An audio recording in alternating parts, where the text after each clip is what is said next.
বিভিন্ন থানা আছে পশ্চিম বাংলার জমিনে, কিন্তু ভাঙড় থানা, এই থানার একটা নাম সারা ওয়েস্ট বেঙ্গল, কেন ওয়েস্ট বেঙ্গলের বাইরেও কিন্তু এর নাম আছে, আছে না নাই?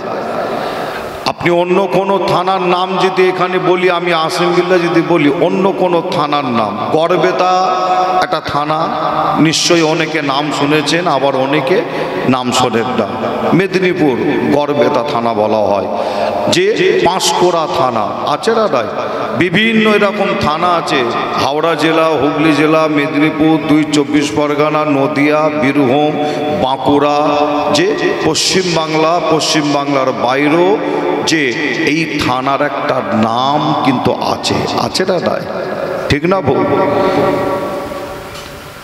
আমরা হলাম মুজাদ্দুদুজ্জামান দাদা হুজুর পীর কেবলার আটির গাছ, আর আপনারা হলেন মুজাদ্দুদুজ্জামান দাদা হুজুরের কিসের? কলমের গাছ। একটা সম্পর্ক আছে না নাই?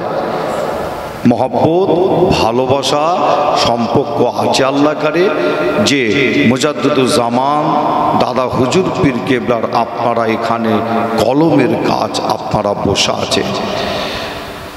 তাই ভাঙড়ের মানুষ একবার নয় বহুবার প্রমাণ দিয়েছে, ভাঙড় থানা এটা, তাই তো নাকি?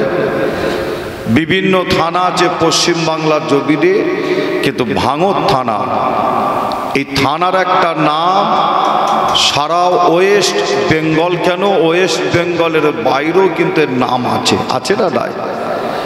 আপনি অন্য কোনো থানার নাম যদি এখানে বলি, আমি আসিম বিল্লাহ যদি বলি অন্য কোনো থানার নাম, গড়বেতা একটা থানা, নিশ্চয়ই অনেকে নাম শুনেছেন, আবার অনেকে নাম শোনেন না। মেদিনীপুর গড়বেতা থানা বলা হয়, যে পাঁশকুড়া থানা আছে না নাই?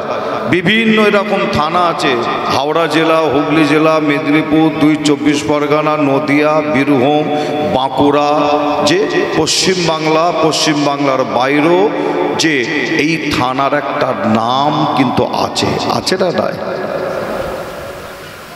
নাম কিন্তু একটা আছে আল্লাহ করে। তবে বলে যায় যে শুধু আপনারা ভাবছেন যে আসিম বিল্লাহ সিদ্দিকী ভাই মনে হয় কি বলবে এবার ভাঙড় থানার নাম যখন বলছে, শুধু খারাপের দিকটা শুধু যে না, ভালোর দিকও আছে, আছে না না? ভালোর দিকও আছে। প্রত্যেক জায়গায় কম বেশি ভালো থাকে, খারাপও থাকে মিশিয়ে। এবার কিছু জায়গায় একটু বেশি হয়, কিছু জায়গায় একটু কম হয়, যে তাই আমি আসিম বিল্লাহ সিদ্দিকী প্রায় জায়গায় 24 পরগনার বাইরেও যখন যায়, যে অন্য অন্য জেলায় জলসা মাহফিল করতে গিয়েও আমি আসিম বিল্লাহ সিদ্দিকী এই ভাঙড় থানার জন্য আল্লাহ দরবারে দুটো হাত তুলেও দোয়া চাই, আল্লাহ ভাঙড় থানাতে আল্লাহ আপনি শান্তি ফিরিয়ে দিন, আল্লাহ এই এলাকায় মাটিতে আল্লাহ আপনি মিল মহব্বত দিন, ভালোবাসা দিন। কেন বড় দুঃখ লাগে, মারছ মুসলমান, মরছ মুসলমান, এটা একটা যেমন দিক আছে, আবার ভাঙড় থানা বারে বারে প্রমাণ করেছে, সেটা হচ্ছে কি মুজাদ্দুদুজ্জামান দাদা হুজুর পীর কেবলা রহমাতুল্লাহ আলাইহির যে একদম মহব্বতের ভালোবাসার মানুষ প্রমাণও করেছেন। জোরে বলুন সুবহানাল্লাহ। আর একটু জোরে হবে না? সেই দাদা পীরের ঘরের বাচ্চা আপনাদের কাছে এসেছি, খুবই অল্প সময়, অল্প টাইম আলোচনা করে আখিরি দোয়া মোনাজাত করব। তবে আলোচনা শুরু করার আগে আমি আপনাদের কাছে কোরআন শরীফ থেকে একটা ছোট্ট আয়াত আপনাদের কাছে বলেছি। প্রায় সময় প্রায় টাইমে আপনারা আয়াতটা শুনে থাকেন, হাফেজ সাহেবদের মুখ থেকে, মৌলানা সাহেবদের মুখ থেকে, ইমাম সাহেবদের মুখ থেকে প্রায় সময় আপনারা শুনে থাকেন। যদি আপনারা বলেন ভাই আয়াতটা আবার একবার বলেন, আমরা শুনতে চাই সকলে মিলে, যে আমি আয়াত একবার নাই বহুবার আপনাদের কাছে বলা যেতে পারে বা বলতে পারি, কিন্তু আয়াত বলার আগে আমি আপনাদের বলি, আপনাদের জানাই, পৃথিবীর জমিনে আজও খোঁজ করলে পাওয়া যাবে এমনও মুসলমানের ঘরের কিছু ছেলে মেয়ে আছে আল্লাহর কোরআন শরীফটা খুলে দিলে অনেকে পড়তে পারবে না। পৃথিবীর জমিনে আজও এমনও মুসলমানের ঘরের ছেলে মেয়ে আছে না নাই? আছে না নাই? আমি সারা পৃথিবীর কথা বাদ দিলাম, আপনাদের এই ভাঙড় থানার এরিয়ায় যদি খোঁজ করে দেখা যায়, ভাঙড় থানার এরিয়ায় যদি খোঁজ করা যায়, এই ভাঙড় থানার এরিয়ায় এমনও মুসলমানের ঘরের ছেলে মেয়ে আছে আল্লাহর কোরআন শরীফটা খুলে দিলে অনেকে পড়তে পারবে না। আপনারা বলুন, এমনও মানুষ ভাঙড় থানার এরিয়ায় আছে না নাই? আছে। কোরআন শরীফ খুলে দিলে অনেকে পড়তে পারবে না। তবে আপনাদের বলে যাই যে যিনি কোরআন পড়তে পারে না, লক্ষ্য করে দেখবেন ওই ব্যক্তিটা, ওই মানুষটা, আমার ওই মা বোনটা, আমার ওই যুবক ভাইটা, আমার ওই মুরব্বী চাচাটা কোরআন শরীফ পড়তে যদি নাও পারে, লক্ষ্য করে দেখবেন তিনি কিন্তু কোরআনকে অপমান করে না, কোরআনকে মহাব্বত করে, কোরআনকে ভালোবাসে। যে কোরআন শরীফ পড়তে পারে না কিন্তু কোরআন শরীফ হাতে করে নিয়ে বুকের মধ্যে মহাব্বতের সাথে জড়িয়ে ধরে, আবার কোরআন শরীফে দুটো ঠোঁট লাগিয়ে দিয়ে চুমা দেয়। কোরআন পড়তে পারে না, এক কথাই কোরআনের সাথে বেয়াদবি করে না, মহাব্বত করে, ভালোবাসে। যে আমি আপনাদের ছোট ভাই ছেলে হিসাবে আপনাদের জানাই, সারা পৃথিবী জুড়ে কঠিন একটা প্ল্যান, কঠিন একটা চক্রান্ত চালানো হয় পৃথিবী জুড়ে। প্ল্যানটা হলো কি, কোরআনকে কিভাবে পৃথিবী থেকে মুছে দেওয়া যায়, কোরআন শরীফকে কিভাবে মিটিয়ে দেওয়া যায়। সারা পৃথিবী জুড়ে অনেক প্ল্যান চলছে, আপনারা জানেন। এই পৃথিবীর জমিনে অনেক প্ল্যান চলছে, ভারতবর্ষের জমিনও প্ল্যান চালানো হয়, পশ্চিম বাংলার বুকেও প্ল্যান চালানো হয়।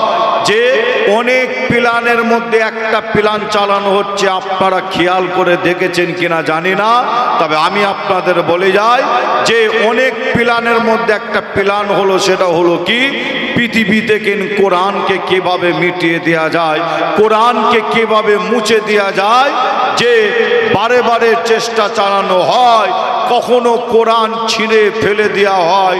মোবাইল খুললে আপনারা দেখতে পাবেন কখনো কোরআন শরীফের ওপরে পা দিয়ে দাঁড়িয়ে ছবি তোলা হয়, আবার কখনো আমরা দেখেছি কোরআন শরীফের গায়ে আগুন লাগানো হচ্ছে, কোরআন পোড়ানো হচ্ছে। সারা পৃথিবীতে অনেক ধর্ম আছে, প্রত্যেক ধর্মের একটা করে গাইড বুক আছে, বই আছে, প্রত্যেক ধর্মের গাইড বুক আছে, বই আছে। কিন্তু মুসলমানের গাইড বুকটার নাম হলো আল কোরআন, আমাদের গাইড বুকটার নাম হলো কোরআন। কিন্তু কোরআন শরীফের ওপরে এত রাগ পৃথিবী জুড়ে, তার কারণ কি জানেন? আমি আপনাদের বলে যাই, নাম্বার ওয়ান কারণ হলো পৃথিবী জুড়ে কোরআনের ওপরে এত রাগ হবার কারণ, কিছু ব্যক্তির, কিছু মানুষের রাগ হবার কারণ হলো সারা পৃথিবী জুড়ে চলছে, যে সারা পৃথিবী জুড়ে চলছে। কিন্তু একটা দেশের নাম বলি, দেশটার নাম হলো আমেরিকা। নিশ্চয়ই আপনারা নাম শুনেছেন। বর্তমান সময় সোশ্যাল মিডিয়া অর্থাৎ মোবাইলের জামানা, এই মোবাইল একটা অ্যাপস আছে গুগল, সেখানে গিয়ে আপনি প্রশ্ন করুন, আমেরিকার বুকে প্রতি বছরে কোরআন শরীফ নিয়ে গবেষণা করতে করতে আমেরিকার মতন দেশে, এই 2025-এর কথা বলছি, কোরআন শরীফ নিয়ে গবেষণা করতে করতে হাজার হাজার মানুষ প্রতি বছরে আমেরিকার মতন দেশে আল্লাহকে আল্লাহ বলে, নবীকে নবী বলে, ঈমান এনে কলমা পড়ে মুসলমান হয়ে যাচ্ছে। জোরে বলো, আর একটু জোরে হবে না? যে আপনাদের ছোট ভাই ছেলে হিসাবে আপনাদের কাছে জানতে চাই, আপনারা বলুন, কোরআনের কথা যখন আসিম বিল্লাহ সিদ্দিকী আপনাদের কাছে বলছি, একটু জানার ইচ্ছা হয়, আপনারা বলুন, এই কোরআন শরীফের একটা ভুল কিয়ামত পর্যন্ত কেউ দেখাতে পারবে বলে মনে হয়? পারবে? আপনারা বলছেন না, মুখে আওয়াজে আলহামদুলিল্লাহ উত্তর দিয়েছেন। মাতালের অনেকে বলছেন না, পারবে না। কিন্তু একদল মানুষ তো তারা চেষ্টা চালাচ্ছে কোরআন শরীফ থেকে একটা ভুল কিভাবে বার করা যায়। একদল মানুষ চেষ্টা চালাচ্ছে যুগের পর যুগ। আচ্ছা আপনারা বলুন, কোরআন শরীফের ভুল তারা বার করতে চাইছে কেন জানেন? ভুল তো নাই, তারা চেষ্টা করছে কেন জানেন?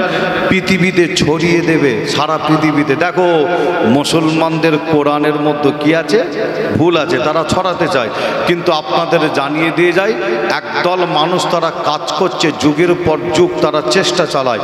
কিন্তু ইতিহাস সাক্ষী দিচ্ছে কি জানেন? ইতিহাস সাক্ষী দিচ্ছে যারা যুগের পর যুগ কোরআন শরীফের ভুল ধরার জন্য কোরআনের কাছে আগিয়ে গেছে, মনে রাখবেন তারা কিন্তু অশিক্ষিত মূর্খ যে না, তারা কোরআন পড়তে পারে, তারা কোরআন পড়তে পারে। এবং শুধু পড়তে পারে যে না, কোরআন শরীফ পড়ে কোরআনের মানে করতে পারে, অর্থাৎ আয়াত পড়ে আয়াতের মানে করতে পারে। তারা কিন্তু বড় বড় শিক্ষিত মানুষ কোরআনের কাছে আগিয়ে গেছে কোরআন শরীফের একটা ভুল বার করার জন্য। কিন্তু ইতিহাস সাক্ষী দেয়, কোরআন শরীফের একটা ভুল পাওয়া তো দূরের কথা, যত কোরআনের কাছে তারা আগায়, ইতিহাস সাক্ষী দেয় তাদের মধ্যে এমনও কিছু ব্যক্তি তারা আল্লাহকে আল্লাহ বলে, নবীকে নবী বলে ঈমান এনে কলমা পড়ে মুসলমান হয়ে গেছে। জোরে বলো, আরো জোরে হবে না?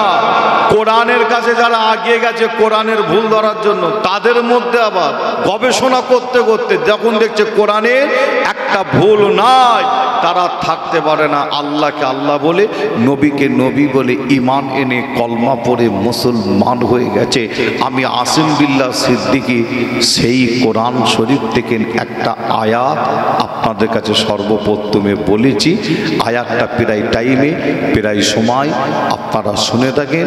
এখানে এমনও ভাই চাচা যদি থাকেন কোরআন শরীফ খুলে দিলে পড়তে পারবেন না, এখানেও বসে থাকতে পারেন।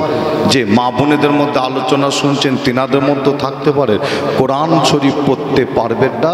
আপনাদের মধ্যে যদি এমনও কোনো ব্যক্তি, এমনও কোনো ভাই, এমনও কোনো চাচা যদি, এমনও কোনো মা বোন যদি থাকেন, আমি আসিম বিল্লাহ এমন একটা আয়াত আপনাদের কাছে বলেছি, আপনাদের কাছে পেশ করেছি, আপনাদের কাছে রেখেছি। এক কথাই যিনি কোরআন পড়তে পারে না, তিনিও কিন্তু এই আয়াতটার বাংলা মানে মতলব কি তিনিও কিন্তু করে দিতে পারে, অর্থাৎ বলে দিতে পারে। যে আয়াতটা তাহলে আবার আপনাদের কাছে একবার বলি, কোরআন শরীফ খুললে আপনারা পাবেন কি পাবেন? কোরআন শরীফ খুললে পাবেন কুল্লু নাফসিন জায়কাতুল মউত, তাই তো নাকি? আচ্ছা, এই আয়াতটার বাংলা মানে মতলব কি আমরা প্রত্যেকেই জানি, কি জানি না? এই আয়াতটার বাংলা মানে মতলব হলো প্রত্যেক নাফসের মৃত্যুর স্বাদ একদিন না একদিন কি হবে? চাখতে হবে, তাই তো নাকি? এই আয়াতটার বাংলা মানে মতলব হলো আমাদেরও প্রত্যেকের একদিন না একদিন মওত হবে। আজকে আমরা জিনাকে উদ্দেশ্য করে এই মাহফিল তৈরি করেছি, আপনারা এসে বসেছেন, আমি আসিম বিল্লাহ আলোচনা করছি। আমার বাড়িওয়ালা ভাইরা তেনার আব্বা আম্মা রুহের মাগফিরাতের জন্য মাহফিল করেছেন। যে মনে রাখবেন তিনারাও কিন্তু আমাদের মতন এরকম মাহফিলে বসে যে সুবহানাল্লাহ বলতেন, আলহামদুলিল্লাহ বলতেন, নারে তাকবীর আল্লাহু আকবার দিতেন। কিন্তু আমার বাড়িওয়ালা ভাইয়ের আব্বা, তিনার নামে আজকে দোয়ার মজলিস, তিনার আম্মার নামে দোয়ার মজলিস, তিনারাও কিন্তু সুবহানাল্লাহ আলহামদুলিল্লাহ নারে তাকবীর আল্লাহু আকবার দিতেন। আজ আমাদের মাঝে নাই, আল্লাহটাকে সারা দিয়ে কবরবাসী হয়ে গেছে।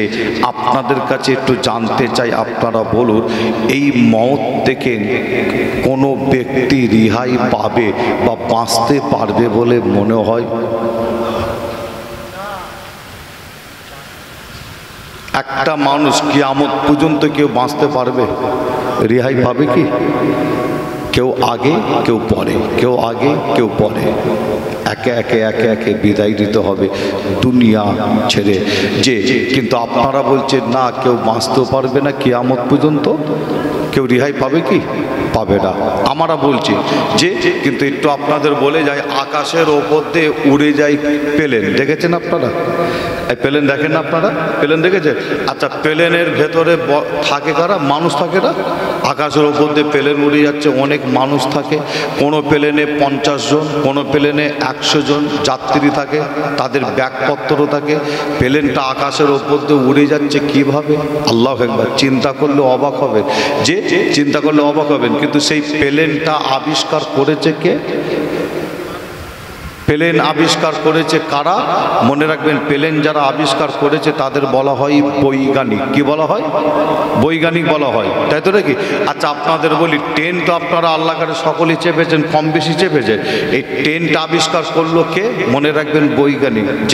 কিন্তু আপনাদের কাছে বলে যাই, বৈজ্ঞানিক আবিষ্কার করেছে কি কি, একটা একটা করে যদি নাম বলি সারা রাত কেটে যাবে, নাম বলে শেষ করা যাবে না। এত কিছু আবিষ্কার করেছে। প্লেন আবিষ্কার করেছে, ট্রেন আবিষ্কার করেছে, অনেক কিছু আবিষ্কার করেছে। কিন্তু আপনারা বলুন, ওই বৈজ্ঞানিকের মাথায় বুদ্ধি দিলেন কে? সকলে বলেন আল্লাহ, তাই তো নাকি?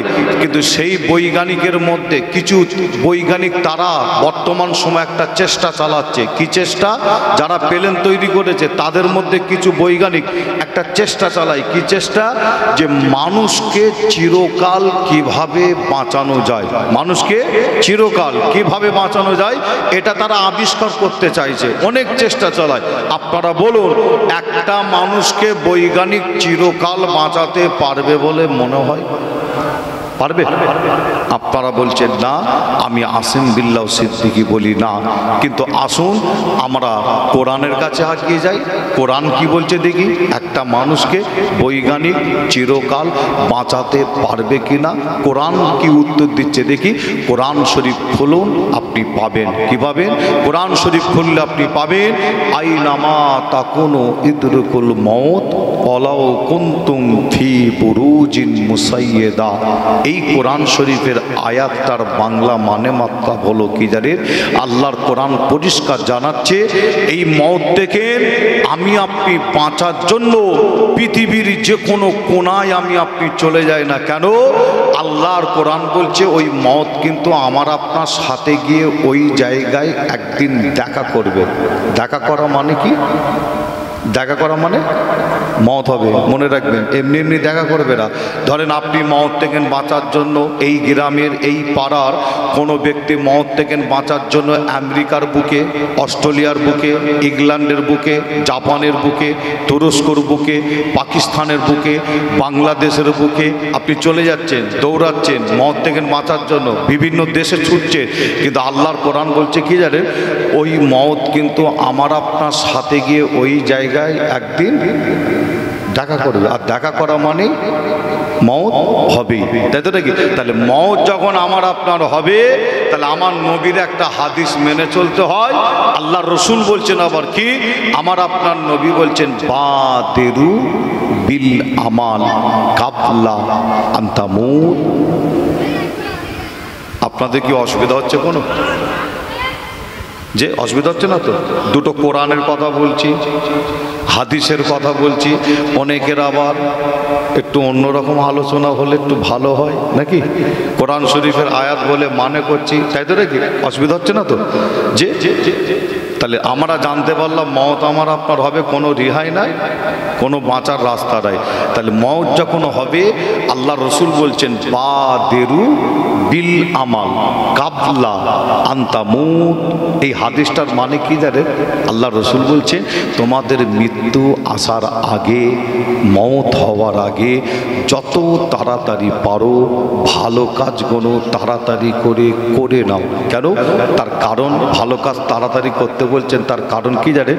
মৃত্যুর সময়, মৃত্যুর টাইম যখন হয়ে যাবে, আর আপনাকে আমাকে ভালো কাজ করার সুযোগ বা টাইম দেয়া হবে না।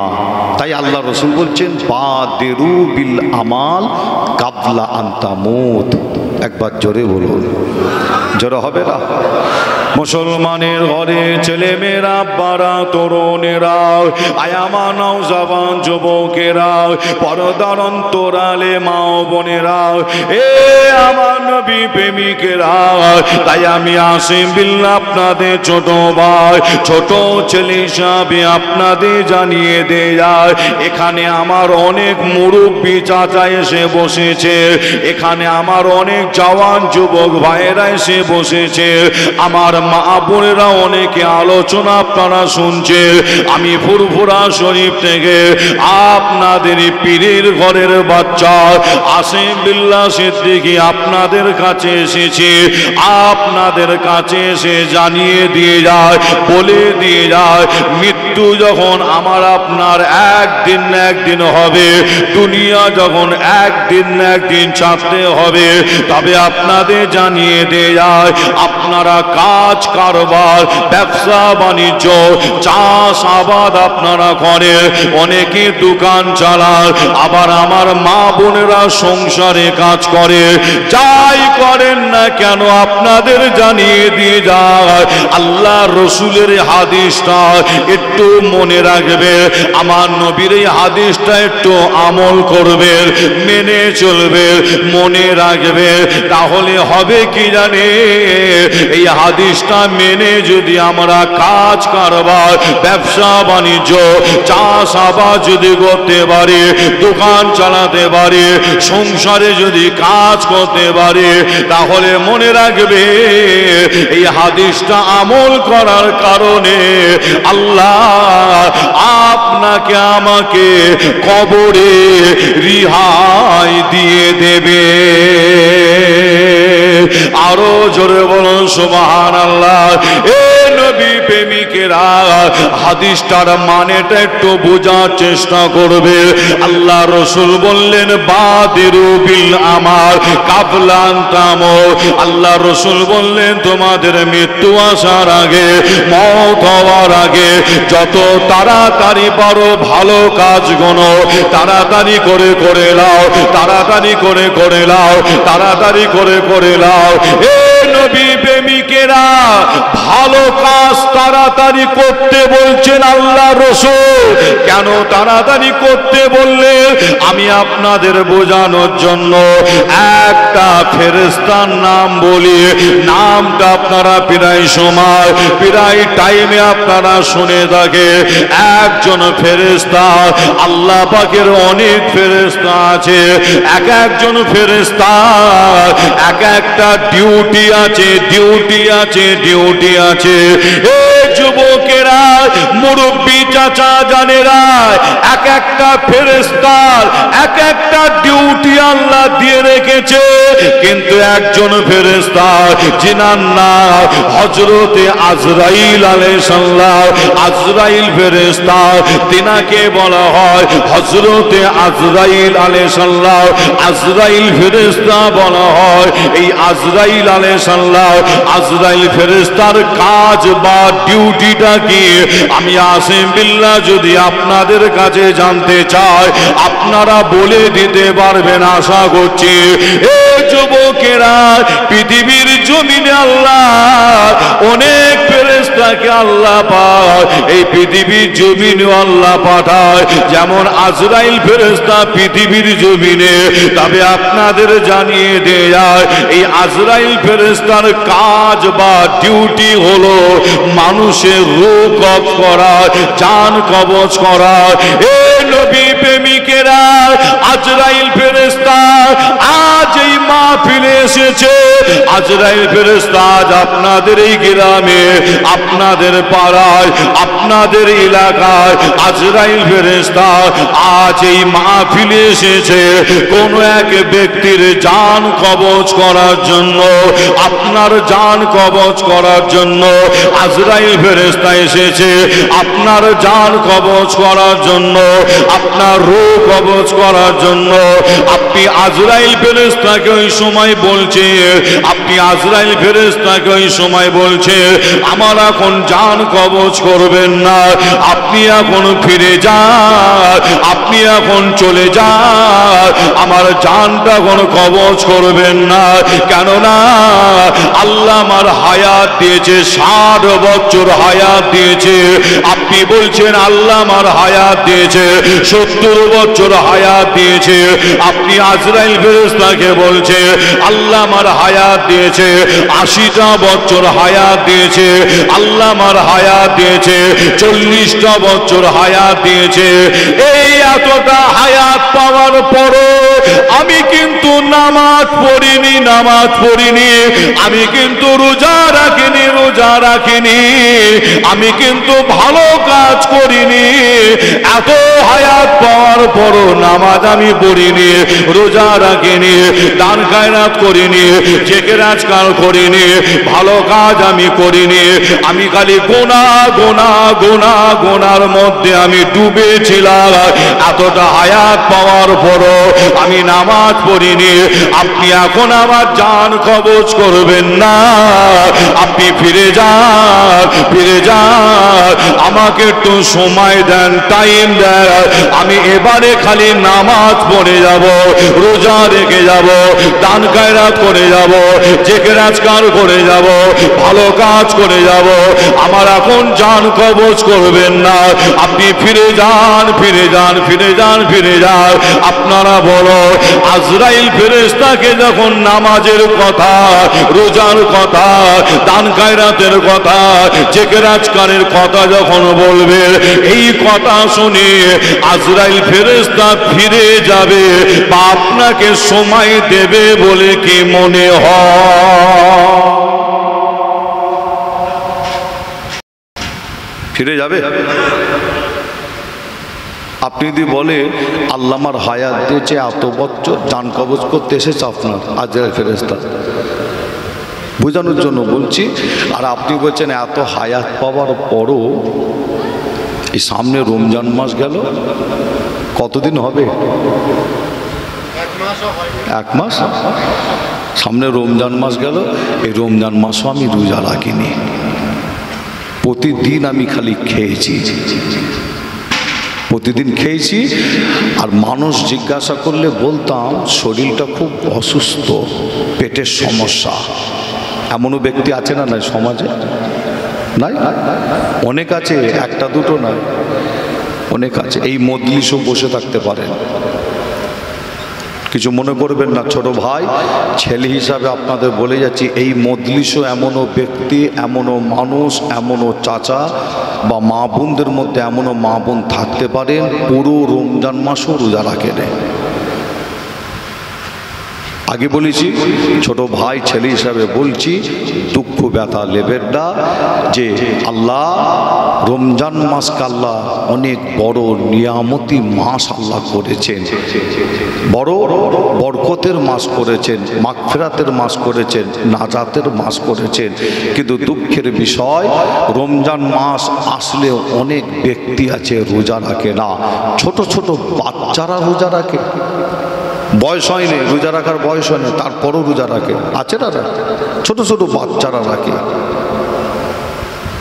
ফুরফুরা দরবার শরীফে কিছু বাচ্চা আছে, ফুরফুরা দরবার শরীফে আমাদের ওখানে থাকে, পড়াশোনা করে, থাকে, বয়স হয়নি রোজা রাখার, তারপরও রোজা রাখছে। আমি জিজ্ঞাসা করছি কি রে রোজা রেখে? যে ভাইজান রোজা রেখেছি। শরীর কিছু নেই, প্যাকাটি, এক একজনের শরীর রম নয়। যতই খাও, খেলেও দেখবেন অনেকের শরীর কিন্তু গঠন ঠিক হয় না, রোগা মানুষ হয় না অনেকে, রোগা শরীরে এক একজন আবার খায় কিন্তু মাশাআল্লাহ কোথায় যাচ্ছে রে, বাপ রে বাপ, খেয়েই যাচ্ছে, রোগা শরীর একদম, বুঝতে পারছেন না, খেয়েই যাচ্ছে, কোথায় যাচ্ছে অত।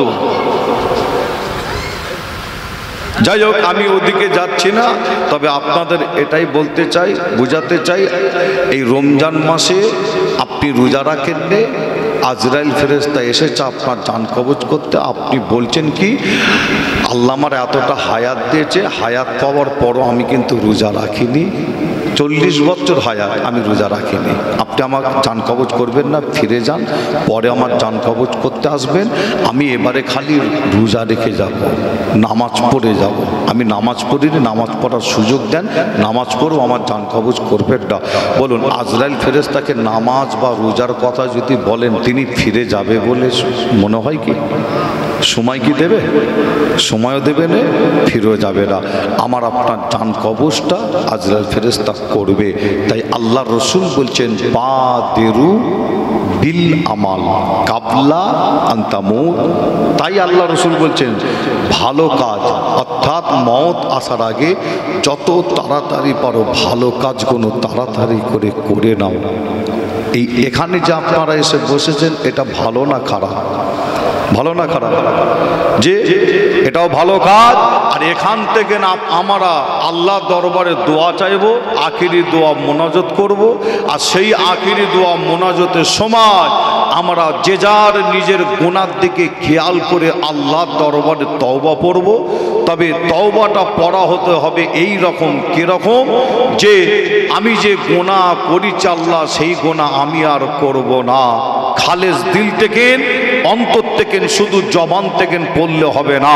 হাদিস শরীফের মধ্যে পাওয়া যায়, যদি কোনো ব্যক্তি পাহাড় পাহাড় গুনার দিকে খেয়াল করে খালেস দিল থেকে, অন্তর থেকে যদি একবার তওবা পড়ে, ওই একবার তওবা পড়াকে আল্লাহ কবুল করে ওই ব্যক্তির পাহাড় পাহাড় গুনাহকে আল্লাহ মাফ করে দেয়। জোরে বলো, আরো জোরে হবে না? যে এখানেও আমার এমনও ভাই, এমনও চাচা, আমার পর্দার অন্তরে আলে এমনও মা বোনের আলোচনা শুনছেন, রমজান মাস আসলে অনেকে থাকতে পারেন রোজা রাখেন নে। এখানে এমনও ভাই, এমনও চাচা আছেন, মা বোন অনেকে আছেন, নামাজ আপনারা অনেকে পড়েন না, অনেকে থাকতে পারেন গুনার কাজে লিপ্ত আছি, এমনও ব্যক্তি, এমনও ভাই আছেন, গোপনে গোপনে কঠিন কঠিন গুনার কাজ আমরা করি। কিন্তু আপনাদের বলে যায় যে সেই গুনাহকে মাফ করার জন্য আজকে এই মজলিস থেকে, খালেস দিল থেকে, অন্তর থেকে আমি পীরের ঘরের বাচ্চা, আমার সাথে যেতে একবার খালেস দিল থেকে, অন্তর থেকে তওবা পড়েন, আল্লাহ চাইলে একবার পড়ার ওসিলায় পাহাড় পাহাড় গুনাহকে আল্লাহ মাফ করে দেবে।